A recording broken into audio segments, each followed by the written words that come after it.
자, 할렐루야. 오늘도 같은 말씀을 나누며 새기는 모든 예배자분들을 예수님의 이름으로 환영하고 축복합니다. 자, 오늘은 부활절 후 5주차가 되는 주일이자 또 5월의 첫 번째 주일입니다. 어린이날, 또 그리고 어버이날, 스승의 날, 그리고 심지어 이제 부처님 오신 날에 이르기까지 5월달은 그 누군가의 날로서 이제 기념하고 호칭되어지는 일이 많은 그런 달이자 또 이제 가정의 달입니다. 하지만 그 무엇보다도 우리 모든 예배자들이 이 날마다를 주님의 날로 생각을 하시면서 주님의 날로 여기시면서 살아가는 그런 믿음의 고백과 또 그런 신앙의 고백이 여러분들에게 있기를 예수님의 이름으로 축복하며 또 소망하며 5월을 좀 시작했으면 참 좋겠습니다. 사람에게는 이름이라는 게 있죠. 여러분에게도 다 이름이 있는데 그 이름은 이제 특정 대상이나 생명체에게 부여되는 고유한 호칭이자 의미를 또 담고 있습니다. 그런데 실제로 살다가 보면 직접적으로 그 이름을 이제 사용하기보다 또 다른 호칭을 사용해서 그 상대방을 부르는 경우가 참 많죠. 그것을 보통 대명사, 사람한테 사용한다고 해서 인칭 대명사 이제 이렇게 표현합니다. 이제 그 대상에 따라서 1인칭, 2인칭, 3인칭 이렇게 구분되기도 하는데 중요한 것은 우리가 직접적으로 상대방의 이름을 부르기보다도 이 대명사를 사용하는 경우가 상당히 많다는 거죠. 그 대명사는 그 당사자와 직접적인 의미를 공유합니다. 저의 자녀들이 저에게 이제 세종아라고 부르지 않고 아빠라고 부르겠죠. 예. 왜냐하면 저는 아빠이기 때문에 그렇습니다. 이제 그런 관계라는 거죠. 저 자신이 가진 정체성뿐만이 아니라 관계를 나타내는 의미가 있다는 거죠. 한편 저의 사회적인 호칭이자 또 사명적인 호칭도 있어요. 목사라는 게 그것입니다. 더불어서 이런 호칭은 저라는 사람이 어떤 삶을 살았는가 이제 그거에 따라서 이제 감정적으로 사용될 수도 있습니다. 무슨 목사가, 무슨 아빠가, 이런 표현과 이런 어감이 가능하죠. 분명히 그 호칭을 사용하고는 있는데, 악한 감정으로 혹은 무감각하게 사용될 수 있다는 거예요. 물론, 역시 우리 목사님은 이렇게 약간 좋은 느낌으로도 역시 사용될 수도 있고, 그렇습니다. 어거스틴이라는 사람이 있는데, 우리는 그 사람을 부를 때 꼭 성 어거스틴, 세인트 어거스틴, 이렇게 부르곤 합니다. 정작 당사자는 그렇게 불려지는 것에 대해서 굉장히 이제 많이 했었는데 사람들은 그를 기꺼이 그렇게 부르죠. 왜냐하면 그가 살아왔던 삶의 모습을 이제 보면서 그를 그렇게 부르는 것에 대해 이제 거리낌이 없는 거예요. 그가 살았던 삶이 그가 불려지는 호칭과 굉장히 이제 가까웠다는 거죠. 이제 대명사로 칭해지는 대상이 어떤 삶을 살았는가에 따라서 그 호칭의 어감이나 혹은 의미나 그 호칭 자체를 쓰는 여부가 이제 달라지기도 했다는 것입니다. 자, 신앙생활을 하면서 우리가 가장 많이 사용하고 있는 대명사가 있어요. 그게 뭐냐면은 아까 기도자께서도 칭하셨는데 주님이라는 호칭입니다. 주님이라는 호칭. 우리는 이 호칭을 누군가를 칭할 때도 사용하지만 마치 추임새처럼 사용하기도 하고 깜짝 놀랐을 때도 사용하곤 합니다. 어쨌든 우리는 이 말을 참 많이 사용하고 있고 우리의 성경에도 이 표현은 정말 많이 등장합니다. 자, 그렇다면 이 호칭이 사용되는 진정한 의미는 뭘까? 그리고 우리는 그 의미를 왜 알아야 될까? 이제 오늘 그것에 대해서 이제 말씀을 나누려고 합니다. 자, 하나님의 존재가 직접적으로 등장하고 개입하는 그 구약을 먼저 보면 당시 신앙의 사람들은 이 하나님이란 존재, 야훼라는 존재의 실명사를 사용하는 데 있어서 이제 굉장히 많이 조심스러워 했습니다. 너무나 거대한 분이기 때문이겠죠. 그리고 이것은 무엇보다도 성경을 기록하는 일들, 성경을 기록했던 사람들이 있지 않습니까? 성경을 기록하는 일에 있어서 더욱 부담스러운 문제였습니다. 그래서 등장한 게 대명사. 그러니까 하나님의 이름을 직접적으로 사용하지 않고 그분이 어떤 존재인지를 호칭하기 위한 대명사. 그렇게 히브리인들이 주로 사용했던 표현이 바로 이제 주님이라는 표현이었습니다. 아도나이, 히브리어로 아도나이라는 표현이죠. 이렇게 주님이라는 구약적 단어는 하나님이라는 분을 칭하는 대표적인 호칭이었고, 신약에 넘어와서도 변함없이 이제 사용되어 왔습니다. 다만 신약 성경 시대 당대의 그 주도적인 문화가 헬라 문화이다 보니까 사용되어지는 언어도 이제 바뀌었잖아요. 헬라어로. 그러다 보니까 이제 유대인들도 헬라어를 이제 주로 사용했는데, 그러다 보니까 이제 아도나이라는 표현이 이제 퀴리오스라는 단어로 이제 바뀌기만 했을 뿐인데 뜻은 똑같습니다. 주님이라는 뜻입니다. 자, 이 호칭을 주로 누구한테 사용했다? 하나님한테 사용했다는 거죠. 자, 한편 이 주님이라는 단어는 하나님을 대상으로 하는 종교적 표현이기도 했지만 사실은 고대 사회에서부터 계속해서 이제 오래도록 사용되어졌던, 사회적으로도 사용되어졌던 표현이기도 합니다. 이게 무슨 말이냐면은 쉽게 말해서 같은 사람들끼리도 사회적으로나 또 경제적인 이유 때문에 이제 누군가를 주인님이라고 부르기도 했다는 거예요. 이제 그래서 어떤 사람이 누군가를 향해서 퀴리오스 이렇게 말을 하면 이제 사람들은 생각하기를, 아, 저 사람은 이제 저 사람에게 속해 있구나, 이제 이렇게 이해를 했다는 거죠. 이거는 듣는 사람도 마찬가지예요. 누군가가 나를 향해서 퀴리오스라고 부르면, 아, 저 사람은 나에게 속한 사람, 이렇게 인식을 하면서 나는 주인 노릇을 했다라는 거예요. 나는 그 큐리오스처럼 행동을 했다는 거죠. 사회적인 우월감을 가지기도 했다는 거예요. 저도 제 자녀들이 저에게 아빠라고 부르면 저는 그들이 저에게 속해 있다고 생각을 해요. 예, 저에게 아빠라고 부르는 자들이 저에게 속해 있다고 생각합니다. 남이 아닌 거죠. 그래서 책임감도 느껴지고 어떤 종류의 부담감도 느껴지고 묘한 감정도 느껴지는 거예요. 자, 그러니까 당시 고대 사회에서는 이 퀴리오스라는 말이 생각보다 많이 사용이 되어졌는데, 첫째는 종교적 의미로서 누구에게? 하나님에게. 그리고 사회적인 의미로서 또 어떤 대상에게 이제 그 표현을 사용했다라는 것입니다. 자, 그런데 신약에 들어서서 이 호칭을 사용함에 있어서 이제 혼란이 오기 시작했습니다. 특히 종교적인 측면에서. 이제 왜냐하면 예수라는 분이 등장하고 나서부터였습니다. 자, 먼저 예수님의 활동을 기록하고 있는 복음서, 신약 성경의 초반이죠. 이 복음서를 보면 그분에 대한 호칭이 여러 가지가 이제 있었어요. 보통은 이제 그 출신 지역을 붙여서 나사렛 예수, 이제 이렇게 불리기도 했죠. 왜냐면 당시에 예수라는 이름이 사실은 좀 흔했기 때문에 이런 이름 앞에는 출신지를 붙여서 사용하는 경우가 많았습니다. 그래서 나사렛 예수, 이런 호칭이 있었고요. 더불어 그분의 그분의 영향력이 점점 이제 두드러지면서 그분을 부르는 호칭도 이제 다양해지기 시작하죠. 너무 잘 가르치는 모습을 보면서 사람들이 이제 랍비라고 부르기도 했습니다. 선생님이시여, 이렇게 부르기도 했는데, 랍비라는 말은 이제 나의 선생님, 나의 주인님, 이런 뜻입니다. 조금 다른 얘기지만, 랍비는 히브리어입니다. 헬라 문화권 속에서도 여전히 사용하고 있는 히브리어. 여전히 영향력 있는 단어죠. 이 말을 이제 어떤 존경하는 선생님들을 칭할 때는 그냥 계속해서 그냥 사용하기 시작한 거예요. 사용해 온 거죠. 우리도 그렇게 사용하고 있는 단어들이 있잖아요. 여러분들 비닐봉투 할 때 비닐, 이 말도 영어인 건 아시죠? 이 말이 그냥 원래 영어입니다. 그리고 이제 강이나 바다를 이렇게 막을 때 사용하는 댐도 그냥 영어죠. 요즘 유행하고 있는 말 중에 하나가 이제 그 바깥에서 산다 이래가지고 비박이라는 말이 있어요. 비박이라는 말도 외래어인 거 아시죠? 비박이라는 말이 그냥 독일어입니다. 그냥 독일어로 야영이란 뜻이에요. 근데 이걸 우리는 그냥 사용하고 있는 거죠. 그때도 다 헬라어를 쓰는 이제 문화가 되었지만 그냥 사용하는 히브리어가 나와 있었는데, 그게 뭐였냐면 랍비라는 단어였었어요. 존경하는 선생님을 향해서 칭할 때 이 말을 썼는데 예수님을 향해서 이런 호칭을 사용했다는 거죠. 당시에도 그렇게 예수님을 부르는 사람들도 많이 있었어요. 또한 그분이 전하는 말씀 이제 때문에, 그리고 이제 뭐 구약의 기록과 또 여러 사람들의 증거에 따라서 또한 예수님이 하고 다니신 많은 행적들 때문에 예수님을 향한 호칭이 굉장히 다양했었습니다. 뭐 메시아, 하나님의 아들, 구세주, 그리스도, 뭐 이러한 호칭들이 이제 그런 것들입니다. 굉장히 위대한 호칭들이죠. 예수님을 부르는 호칭들이었습니다.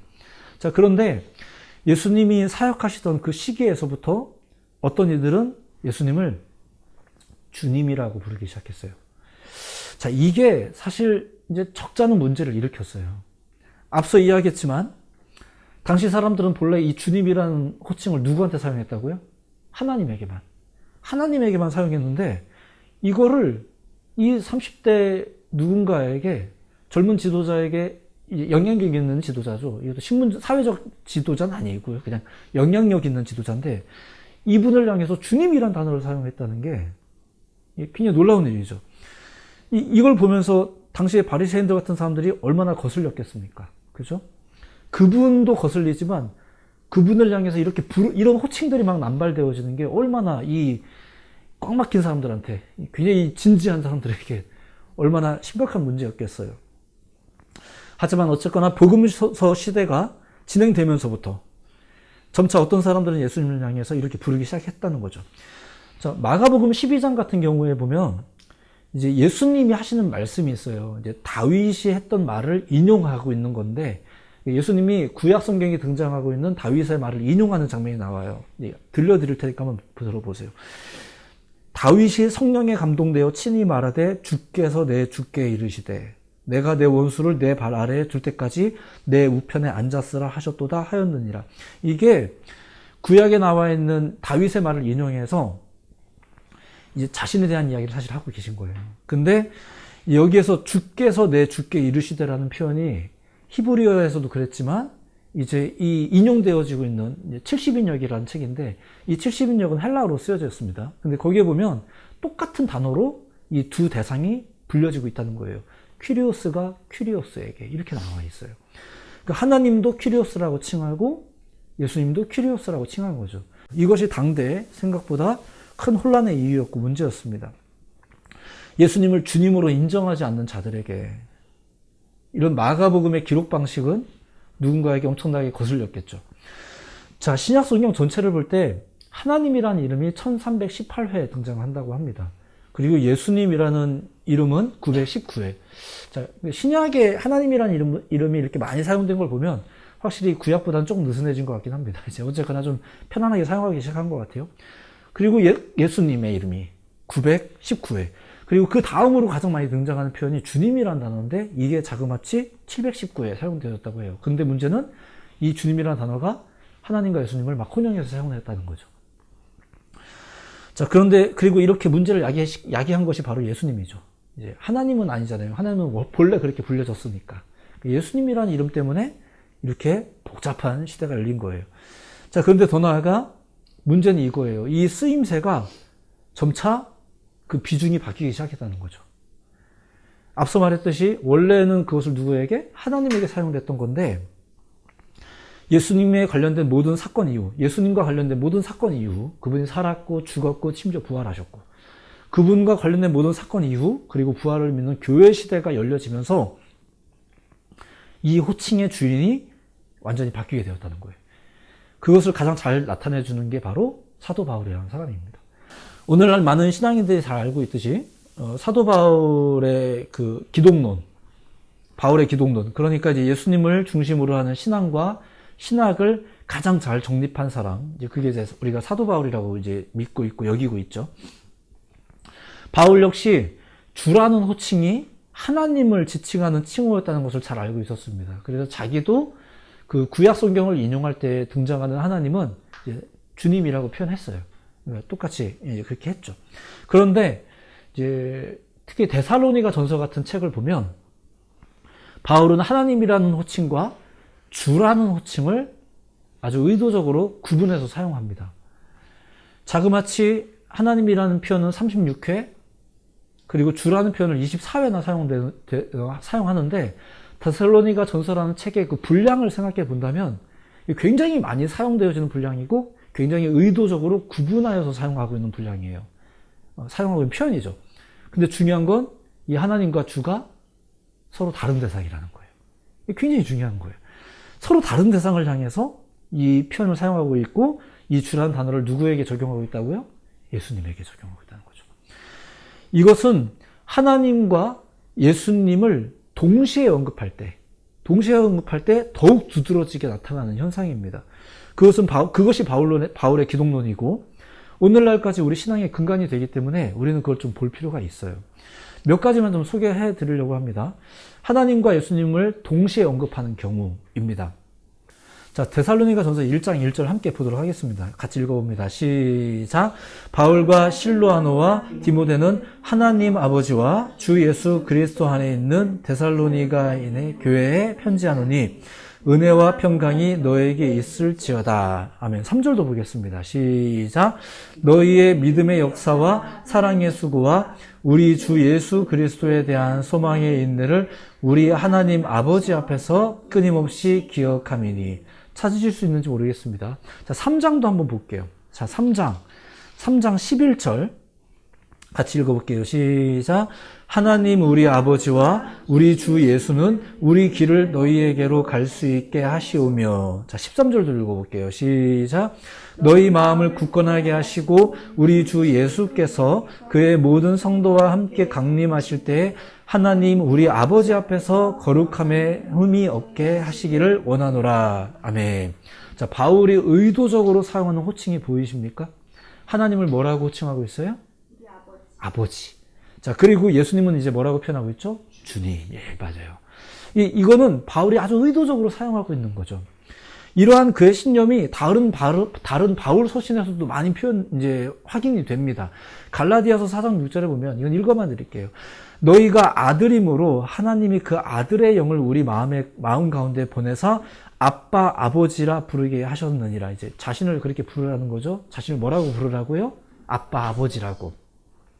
로마서 8장 15절도 그렇습니다. 너희는 다시 무서워하는 종의 영을 받지 아니하고 양자의 영을 받았으므로, 너희가 양자의 영을 받았으므로 우리가 아빠, 아버지라고 부르짖느니라. 그러니까 이제부터는 하나님을 뭐라고 부르자고? 아버지라고. 가끔 엄마라고 부르자고 하시는 분들이 계시는데 어지간하면 그러지 마시고 그냥 아빠라고 부르시면 될 것 같아요. 그러니까 로마서를 시작하면서 안부 인사를 전할 때도 이렇게 시작이 됩니다. 로마서 1장 7절인데 그냥 듣기만 하셔도 돼요. 로마에서 하나님의 사랑하심을 받고 성도로 부르심을 받은 모든 자에게 하나님 우리 아버지와 주 예수 그리스도로부터 은혜와 평강이 있기를 원하노라. 이제 이렇게 인사하면서 이제 용건을 시작하고 있는 거죠. 그렇다면 무엇이 바울 신학을, 그리고 우리 기독교 신앙인들이 모두 하나님은 아버지고 예수님은 주라고 부르게 한 걸까? 이것을 잘 나타내 주는 것이 바로 오늘 본문 이 빌립보 찬송시인 거죠. 자, 그래서 오늘 본문은 한번 꼭 읽어봐야 돼요. 다시 한번. 아까 읽으셨지만 다시 한번 본문을 좀 펼쳐보시겠습니까? 자, 지금까지의 설명을 좀 기억하시면서 본문을 함께 읽어보도록 하겠습니다. 이것은 예수님에 대한 설명이겠죠? 자, 6절부터 천천히 함께 같이 읽어보도록 하겠습니다. 시작. 그는 근본 하나님의 본체시나 하나님과 동등됨을 취할 것으로 여기지 아니하시고 오히려 자기를 비워 종의 형체를 가지사 사람들과 같이 되셨고 사람의 모양으로 나타나사 자기를 낮추시고 죽기까지 복종하셨으니 곧 십자가에 죽으심이라. 자, 죽으셨죠? 그런데 이후 그분이 부활하셨다는 것까지 우리는 지금 다 알고 있는 사람들입니다. 계속해서 시작. 이러므로 하나님이 그를 지극히 높여 모든 이름 위에 뛰어난 이름을 주사. 잠깐만, 실명을 바꾸셨다는 얘기는 아니에요. 실명을 바꾸셨다는 얘기는 아니고 어떤 호칭을 주신 거죠. 어떤 호칭일까? 자, 계속해서 시작. 하늘에 있는 자들과 땅에 있는 자들과 땅 아래에 있는 자들로 모든 무릎을 예수의 이름에 꿇게 하시고 모든 입으로 예수 그리스도를 주라 시인하여 하나님 아버지께 영광을 돌리게 하셨느니라. 아멘. 자, 이제 퀴리오스라는 호칭을 누구에게 공식적으로 이양합니까? 예수님에게. 그리고 하나님은 이제 어떻게 불려지나요? 아버지, 이렇게 불려져요. 이게 바울을 통한 기독론이었고 또 우리는 그러한 성경의 기록을 전통과 신학적 기반으로 삼아서 신앙하는 사람들이잖아요. 그죠? 그렇기 때문에 예수님만이 주님이신 것을 믿으시기 바랍니다. 가끔 뭐 기분 따라서 나의 주님은 하나님이십니다 이러시면 뭔가 맥락은 맞는 것 같은데 예, 좀 그렇지 않은 게 있어요. 그래서 우리는 이 주님이라는 단어를 사용함에 있어서 그 대상과 그 의미를 잘 알 필요가 있죠. 그리고 그 이면에 흐르는 결정적인 사건이 뭐냐 이거예요. 자, 이거는 그냥 말로만 설명드릴게요. 이미 눈치채신 분도 있겠지만 그것은 사도 요한의 기록 방식을 통해서 잘 나타납니다. 자, 이건 그냥 설명용어로만 들을게요. 요한복음 전체를 보면 예수님이 주시다라는 표현, 예수님 주님이시잖아요. 그러니까 복음서 시대에도 예수님을 주님이라고 부르는 사람들이 많이 있었는데 예수님이 주시다라는 표현을 의도적으로 사용하지 않습니다. 그러다가 언제부터 그 호칭을 사용하냐면은 요한은 그 칭호를 부활하신 사건 이후부터 예수님에게 적용합니다. 자, 그렇다고 해서 뭐 부활 이전에 이제 요한이 예수님을 주님으로 여기지 않은 건 아니에요. 이제 그건 아니에요. 하지만 예수님의 생애에 대한 다른 기록들, 다른 복음서의 기록들을 보시면 이미 많은 사람들이 예수님을 주님으로 인정했고 예수님도 그렇게 믿었어요. 그 요한도 그렇게 믿었어요. 근데 요한복음서를 기록하면서 그가 의도적으로 이렇게 사용했다는 거죠. 이거 다분히 의도적이라는 거죠. 의도적으로 주님이라는 표현을 언제부터 사용했다고요? 부활 이후부터. 부활하신 예수님에게 그 표현을 적용하기 시작한 거예요. 퀴리오스, 주님이라는 말을 그때부터. 앞서 소개한 바울 역시 어떻게 예수님을 주님이라고 인식을 했나요? 부활하신 예수님을 만나고 나서부터. 그죠? 분명히 죽었다고 들었는데 다메섹 도상에서 주님을 만난 이후부터, 그리고 나서야 비로소 그는 예수님이 진정한 주님이라고 여겼고 부른 거죠. 부활하신 예수님, 그리고 그분을 만나고 나서부터 주님이라고. 그러니까 우리는 주님을 만나지 못하고도 주님이라고 그냥 호칭할 수는 있겠지만 이 주님이라는 말이 가지고 있는 진정한 의미와 진정한 신앙 고백은 언제부터? 부활하신 주님을 만나고 나서부터 그렇다는 거죠. 그러니까 우리가 주님이라고 부를 때 이 주님의 진정성이 언제부터 부여되어지는지를 생각하셔야 돼요. 주님을 만나고 나서부터예요. 그때부터 진정한 고백이 되는 거고, 진정한 신앙 고백이 어떻게 구현되어져요? 주님이라는 말로 구현되어진다는 거예요. 말씀을 정리합니다. 우리가 흔하게 사용하는 주님이라는 단어, 굉장히 종교적인 단어인데 이것의 쓰임새가 성경 시대에 얼마나 진지하게 다루어졌는지를 이제 소개해 드렸습니다. 그리고 결국 그 호칭은 이제 예수님에게 귀속되게 되었다는 것. 그리고 이렇게 된 데에는 어떤 사건이 결정적이었다? 부활. 예수님의 부활. 결정적으로 그 부활을 통해 예수님의 호칭이 주님으로 정리가 되었다는 거죠. 우리는 그런 의미를 기억하며 예수님을 주님이라고 불러야 할 것입니다. 예수님을 향해 주님이라고 부를 수 있다는 것이 그렇게 특별하고 놀랍다는 거예요.